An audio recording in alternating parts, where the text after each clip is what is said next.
Valyria was young, and as the young do, it sought to spread its seed. Its first daughter was Volantis, an outpost on the mighty Rhoyne River at the frontier of the Empire. There, the Dragon Lords raised the famous Black Walls, seamless fused dragonstone 200 feet tall, and so thick that 6 four-horse chariots can race along the battlements side by side, as they do each year to celebrate the founding of the city. To this day, only those who can trace their ancestry back to old Valyria are allowed to dwell within the Black Walls. None are even permitted to set foot inside without an express invitation of a scion of the old blood, meaning, of course, the ancient and noble blood of foot soldiers. For the city's first 100 years, its only inhabitants were its garrison.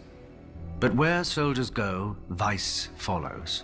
Taverns and brothels began to sprout up outside the Black Walls, and merchant ships began to call as well, bearing the favored trade of the summer sea, slaves.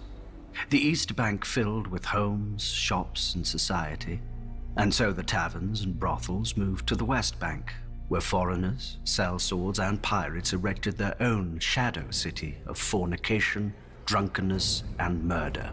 In time, the West Bank became such a cesspit of crime and depravity that the Volantines had no choice but to send their slave soldiers across the Rhoyne to restore order and some semblance of decency. Like all such missions, they succeeded, they left, then they failed.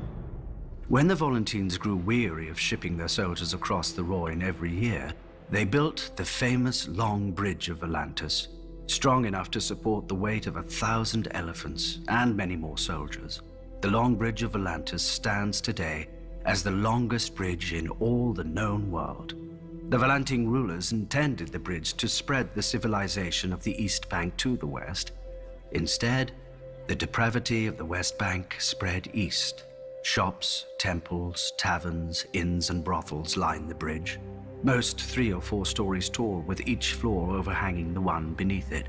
One can buy anything on the Long Bridge, or steal it if one's hands are quick enough. But if they're not...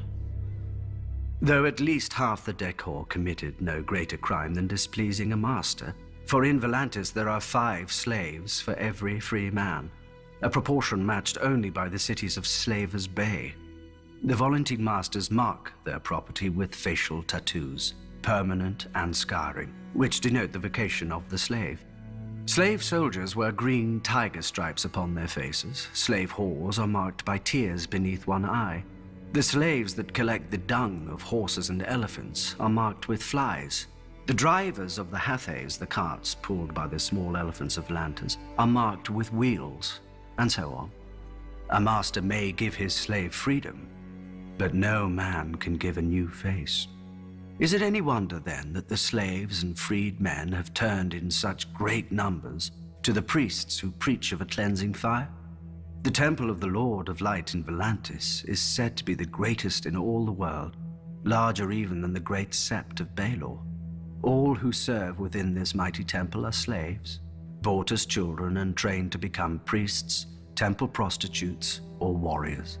And one could argue its adherents outside the temple are slaves as well, in mind if not in body. Magic frees nobody except its practitioner to do what he will with those who can't, just as the Black Walls free the old blood to see what they will. Without those, they don't. But one must wonder how much longer such freedoms will endure, when across Essos one hears the sound of chains breaking, of slaves rising, of dragons roaring. Volantis may call itself the first daughter of Valyria, but it is not the last.